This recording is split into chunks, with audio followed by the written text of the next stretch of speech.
Bonjour à tous et bienvenue pour ce nouveau test. Aujourd'hui un test particulier, vous l'avez vu au titre. Je vais parler, et oui je vais en parler pour la première fois sur ma chaîne en ayant le produit dans les mains, d'un produit Apple. Donc ce sont, comme vous pouvez le voir, les AirPods Pro, des AirPods qui sont donc les plus chers de la gamme, et donc je vais tester ceux-là, qui sont des semi-intra, je tiens à le repréciser, des semi-intra, ce qui explique pourquoi il y a autant de succès par rapport à ça. Il y a d'autres choses qui l'expliquent et on va le voir dans le test, mais ce qui fait que c'est pas aussi extraordinaire que ça, ni révolutionnaire. Dans le port, ça existe déjà depuis longtemps, et j'en connais déjà depuis plus de 10 ans, et coûtait 25 € au Monoprix. Voilà, déjà c'est une première chose, et c'était de chez Philips d'ailleurs. Ce qui fait que je remercie Audio du Village qui m'a permis de me prêter pendant une journée. Je sais c'est limité, mais je n'ai pas vraiment eu le choix, mais ça me permet en tout cas sur la partie sonore sur laquelle je vais vraiment aller, puisque je n'ai pas d'iPhone, pour parler tout simplement de la qualité sonore et de la réduction de bruit. Et après le reste, ce sera via des petites vidéos de Brandon, que je remercie d'ailleurs qui a accepté que je prenne des morceaux de sa vidéo pour agrémenter tout ça. J'espère que ça vous plaira et que ça vous apportera une partie un peu plus technique sur la qualité sonore, que le son est bien. On passe tout de suite au test.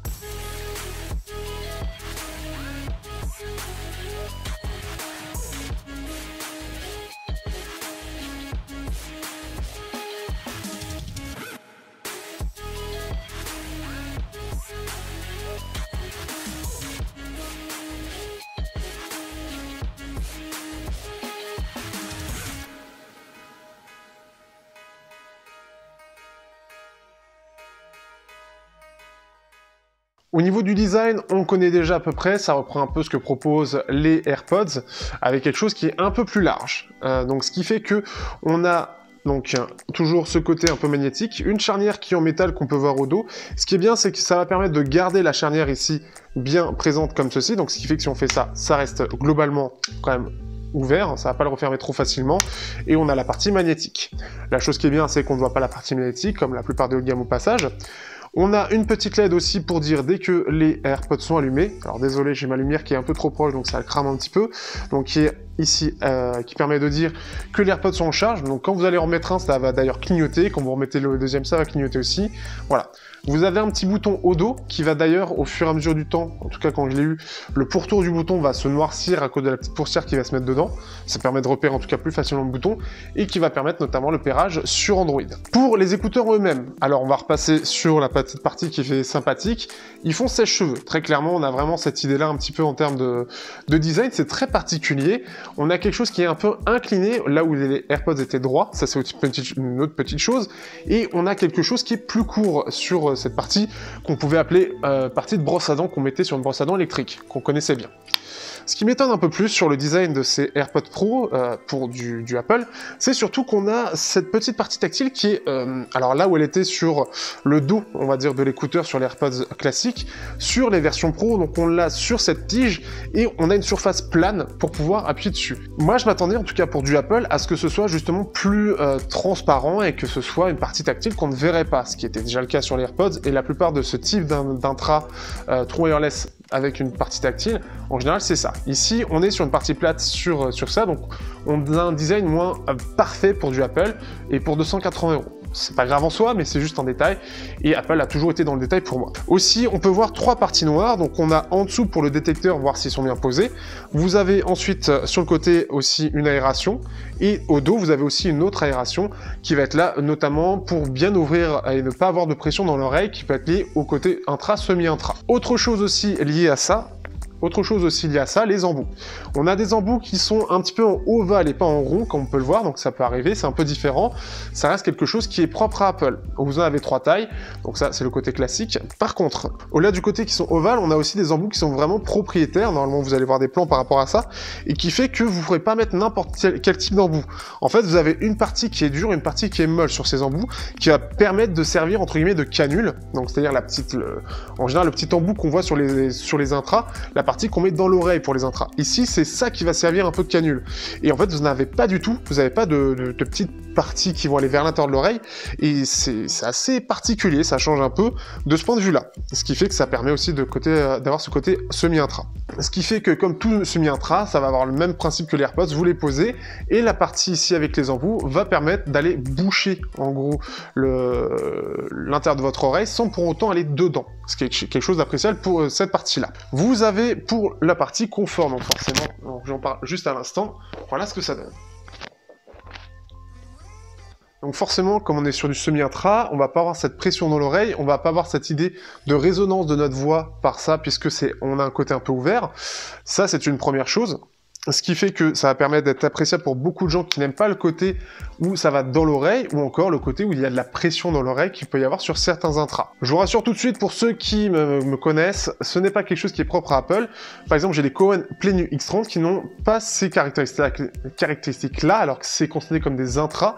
On n'a pas du tout de pression dans l'oreille, ça c'est une première chose, et on n'a pas aussi cette impression de devoir le mettre dans l'oreille, donc c'est quelque chose d'appréciable. Ce qui fait que globalement, en tout cas, c'est plutôt bien réussi. Bien évidemment, on est toujours limité au Lightning au niveau du port de la boîte. Le confort est plutôt bon, donc pas grand chose à dire de ce point de vue-là. Le design évolue de façon un petit peu particulière, surtout avec cette petite partie noire, avec ce côté un peu sèche-cheveux que tout le monde dit. Mais c'est une évolution de la part d'Apple. Ça reste quand même bien fini de toute façon en général, c'est plutôt propre, donc pas grand chose à dire de plus. De ce point de vue-là, vous avez déjà mon point de vue dessus. Pour les fonctionnalités, et l'autonomie, je laisse Brandon parler, et je mettrai aussi l'autonomie de audio de village, ce qu'il a remarqué lui de façon très précise. Ils reprennent les grandes forces des AirPods classiques et viennent ajouter des fonctionnalités super pratiques, comme la résistance à l'eau type éclaboussure, pluie ou surtout à la sueur, ou encore la nouvelle feature majeure qui est la réduction de bruit active. Mais ils ont également introduit un mode ambiant qu'ils appellent le mode transparent. C'est tout le contraire de la réduction de bruit active puisque cette fois-ci les micros vont capter tout ce qui se passe autour de vous et le retranscrire de manière très fidèle à vos oreilles. On peut passer d'un mode à l'autre de différentes manières, soit par le centre de contrôle, soit en faisant un appui long sur l'écouteur au niveau de la tige, soit en demandant à Siri, ou enfin avec votre Apple Watch si vous en avez une. Je trouve aucune de ces 4 manières naturelles et au final je finis par retirer un de mes écouteurs, ce qui est la 5e manière pour activer le mode ambiant. Et accessoirement, on peut rester bloqué en mode transparent, ce qui amuse ceux qui perdent l'un de leurs AirPods dans les égouts. Au-delà de ça, si vous avez un smartphone Android, vous pourrez bien sûr profiter de toutes ces fonctionnalités, à savoir la réduction de bruit, le mode transparent, les gestes sur les écouteurs. Ce que vous perdrez, c'est la configuration rapide, l'assistant vocal, le play pause quand on retire ou remet un écouteur, et puis l'accès au pourcentage de la batterie. Mais bon, je suis sûr qu'une app tierce est déjà sur le coup sur le Play Store. D'ailleurs, en parlant de batterie, l'autonomie est exactement pareille sur les deux gammes d'AirPods, à savoir 5 heures d'écoute si vous n'activez pas la réduction de bruit sur les AirPods Pro. Autrement, ça sera 30 minutes de moins. Et puis 5 minutes de recharge dans le boîtier, qui est toujours aussi compact et pratique, permet de récupérer jusqu'à 1 heure d'écoute, donc vous serez tranquille. Au fait, le boîtier est compatible avec la charge sans fil. On va maintenant parler de la partie sonore. Donc d'un côté, on a les AirPods Pro et de l'autre, j'ai pris son concurrent direct justement qui est sorti il y a déjà un petit peu de temps, qui sont les Libratone AirTrack Plus, qui sont aussi des semi-intra avec cette idée-là. Le test ne devra pas tarder à apparaître. Forcément, j'ai plus de temps pour le tester, donc je prends un peu plus mon temps aussi, mais ils ne vont pas tarder à apparaître normalement cette semaine aussi. Et ce qui fait que c'est son concurrent principal. On a de la réduction de bruit, donc qui va forcément impacter un peu sur la qualité sonore, mais on y reviendra. Et un driver, alors je suis plus sûr, j'ai pas retrouvé l'information précisément, mais de 13 ou de 14 mm. Donc un gros driver en soi, ce qui va permettre notamment d'avoir des basses amples, mais on va y revenir. Donc pour globalement la signature, on a quelque chose de très équilibré, donc qui est très agréable et pas forcément entre guillemets pour tout le monde. Donc ils n'auront pas l'habitude des intras classiques où dans le grand public on va avoir une signature qui va être en V, ce qui est globalement présent et globalement c'est ce qui est le cas pour les Libratone. On a quelque chose avec un petit peu de basse, une basse qui est assez ample mais qui reste globalement bien correcte, et des aigus qui ressortent assez bien, des médiums un petit peu en retrait, des aigus qui ressortent mais pas beaucoup, c'est-à-dire qu'on n'a pas de boost qu'on peut avoir et qui va ressortir beaucoup. Ce qui va ressortir comme signature, c'est que on va avoir un côté, et ce qui est plutôt bien, qui va être différent de la plupart des intras qu'on a sur le marché. Si on prend les Sony, eux, ont vraiment une signature qui va être très basseuse, qui va être très dynamique, mais je trouve, par exemple, les basses sont un peu trop grosses à mon goût, même si on peut le gérer via l'égaliseur, mais aussi beaucoup mieux techniquement. Donc il va être moins cher, mais mieux, parce qu'on a ce côté intra et un driver qui va être beaucoup plus petit, donc beaucoup plus réactif aussi. Ça, c'est une première chose. Ici, on va avoir des basses amples, vraiment amples, très agréables, très douces, des médiums qui, à mon sens, manquent un peu de clarté. C'est pas très grave en soi, parce qu'en soi, globalement, c'est assez clair, mais on sent un petit peu comme si le son était un poil étouffé au niveau des voix, ce qui peut en déranger certains, comme moi, qui aiment bien avoir des voix qui sont très nettes, très claires. Pas forcément ultra claires, mais dans le sens où on va avoir la partie aiguë qui ressort un peu des voix, et qui va permettre vraiment de bien entendre de façon très claire la voix, et ce qui pour moi le plus naturel. Ici je trouve que ça fait vraiment un petit peu étouffé, moins naturel que la normale. Après c'est mon expérience qui veut ça, mais Globalement, c'est là-dessus où j'ai un petit peu du mal. Et sur les aigus, je trouve qu'ils ont pareil un petit peu du mal, mais c'est logique au vu du driver. Et ce qui fait que les aigus sont un petit peu fins, ils ressortent pas beaucoup. Donc pareil, ça va être bien pour ceux qui veulent une signature qui est assez douce, assez équilibrée, et qui soit un peu moins claire que la normale, un peu moins dynamique que ce que l'on voit en général. Ça va permettre d'être justement différent des autres. Donc c'est pas mauvais, ça veut pas dire du tout que c'est mauvais, pas de ce point de vue-là, pas sur la signature. Là où je le trouve moins bon, c'est sur la réactivité. Comme c'est un grand driver aussi, le temps de réponse un petit peu, pour le côté un petit peu vibration, est moindre que beaucoup de drivers. Par exemple, j'aime moins par exemple ceux de Sony par rapport aux intras classiques, puisque je le trouve moins réactif que mes intras filaires que j'utilise d'habitude. Ici, c'est encore moins le cas. On se retrouve avec quelque chose qui est pour moi un peu moins réactif que l'Ilibratone, vendu à 200 €, ce qui fait que cette impression de netteté, cette précision, elle me manque un peu. Donc, ce qui fait que ce sera pas forcément pour tout le monde. Et surtout, au-delà de ça, par rapport au style, et c'est là où ça va le plus impacter, ça va le rendre mou, ça va le rendre chiant. Donc, sur du death metal, sur du métal, sur des choses qui sont un peu nerveuses, ça va manquer de punch, ça va manquer d'énergie. Par contre, sur des choses posées, type jazz, type dub, type vraiment ce genre de choses posées, ou synthwave, ça passe plutôt bien, ça va vraiment bien passer, ça va vraiment ressortir ce côté relaxant. Donc ce qui fait que ce ne sera pas forcément pour tous les styles, je trouve pas forcément adapté. Les Sony, pour moi, via l'égaliseur, permettront de mieux gérer ça, puisqu'ils sont plus réactifs globalement. Même les Libratones, je trouve un poil mieux, mais ça se vaut à peu près. C'est quasiment la même chose dans le style, ça manque un peu de réactivité par rapport au Sony. Donc après, ce sera à vous de voir selon le style que vous cherchez. Globalement, en tout cas, donc ce qui fait que vous avez déjà cette partie-là sur le son, donc pas forcément fait pour tous les styles, et encore moins pour les styles un peu réactifs, donc vraiment les gros trucs de techno, d'électro assez fun, etc., ou le métal, ou le rock, etc., notamment là où il y a des guitares, parce que ça vraiment, ils vont vraiment prendre cher là-dessus. Ce sera pas terrible, mais pour le reste, plus posé, ça passera bien. Pour la réduction de bruit, on est sur une réduction de bruit qui est plutôt, plutôt bonne, mais j'ai l'impression que Apple a pris la décision, parce que je n'ai pu tester forcément que celle qui est automatisée, donc qui va s'adapter selon l'ambiance, a vraiment décidé d'implanter une réduction de bruit qui ne vous coupe pas complètement du monde, dans le sens où, face au Libratone, je le trouve un peu plus bas. Face au Sony, ça reste plus sensiblement, on entend plus de choses, et face à mes intras que je connais bien, et que j'ai écouté, surtout quand la musique est lancée, clairement ça n'a rien à voir, et je préfère mes intras, donc notamment les CCAC16, qui coûtent 60 € aujourd'hui. Ce qui fait qu'en gros, j'ai l'impression que donc on a bien cette réduction de bruit qui est active, qui va permettre d'atténuer les bruits autour de nous, mais qui va avoir un niveau moindre que la plupart de ce que j'ai entendu jusqu'à aujourd'hui en termes de réduction de bruit, pour qu'on soit un peu plus alerte sur ce qui se passe autour de nous.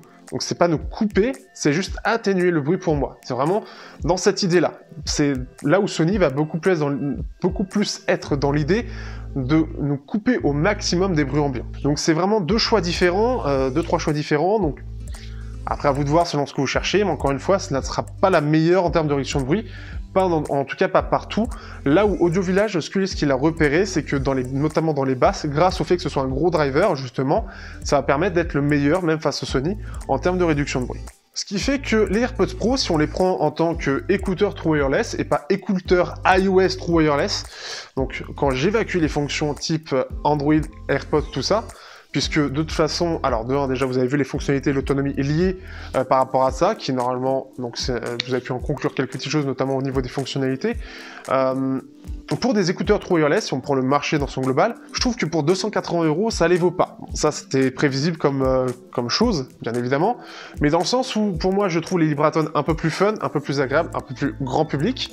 Et ce qui est bien, c'est qu'ils proposent une signature un peu différente, mais qui va être vraiment plus pour les spécifiques.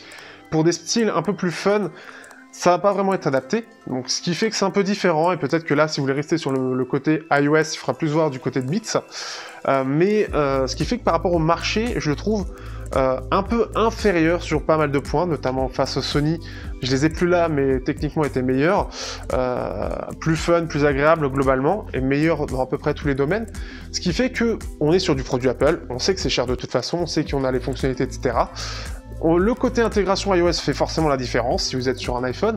Sur Android, ça peut être utilisable. Vous allez sûrement avoir Air Battery qui va commencer à se mettre à jour pour pouvoir les prendre en charge, ce qui est certain. Pour l'instant, j'ai pas vu que ça le prenait en charge, et il va pouvoir gérer les fonctions. C'est en tout cas à l'heure actuelle utilisable pour pouvoir passer de transparent à réduction de bruit. Ce qui fait que c'est plutôt efficace et ça reste plutôt bon de ce point de vue-là. C'est globalement bien géré, c'est globalement agréable à porter, c'est plutôt bon, la réduction de bruit est assez bonne. On a le fait que quand on retire l'écouteur, forcément ça s'éteint. On a aussi cette fonction où quand on retire l'écouteur, ça se met en pause, mais ça aussi enlève la réduction de bruit. Sur le côté, on a une gestion aussi, toutes les fonctionnalités qui sont internes à iOS, notamment pour le test des embouts, pour voir s'il y a des fuites de son, etc. Ce qui peut être sympa aussi. Mais c'est pas pour ça que pour moi c'est meilleur. Je trouve d'ailleurs que la réduction de bruit est un petit peu plus agressive, c'est ce que j'ai ressenti, un petit peu plus agressive, elle se ressent plus que ce que proposent les Libratones, qui par exemple, quand j'enlève un écouteur, le temps que ça passe en mode sans réduction de bruit, je trouve justement qu'on sent réellement cette pression différente entre ici et ici. Alors que sur les Libratones, je le ressens pas. C'est une petite chose comme une autre. Globalement sur le marché, il se situe forcément plus cher, comme je l'ai dit juste avant, mais il se situe aussi différemment. Au-delà d'iOS, ils ont une signature qui est, on va dire, unique, avec un côté vraiment équilibré, un côté plus doux, un côté plus relaxé, qui va permettre d'accéder à des styles différents et surtout de les apprécier plus, mais qui va être moins apprécié sur des styles plus communs. Le rock, le metal, le hard rock, le rap, l'électro, ça va moins bien faire parce qu'on n'aura pas ce côté dynamique, ce côté réactif, ce côté fun que peuvent donner d'autres intras. À vous de voir après ce que vous cherchez, mais en tout cas, voilà ce que je peux en penser. Donc, ce fait que, vous voyez, je l'ai pas trop défoncé, mais c'est pas, comme disent certains, le meilleur des meilleurs. Il est forcément plus intéressant avec l'intégration iOS, mais si on le prend dans l'ensemble du marché, c'est pour moi des écouteurs True Wireless comme les autres, qui ont leur qualité et leurs défauts, et forcément en qualité sonore, ils sont surtout très particuliers, il ne plaira pas forcément à tout le monde, donc après, à vous de voir. J'espère que vous aurez apprécié ce test, et je vous dis à bientôt pour un prochain test sur Teknoid.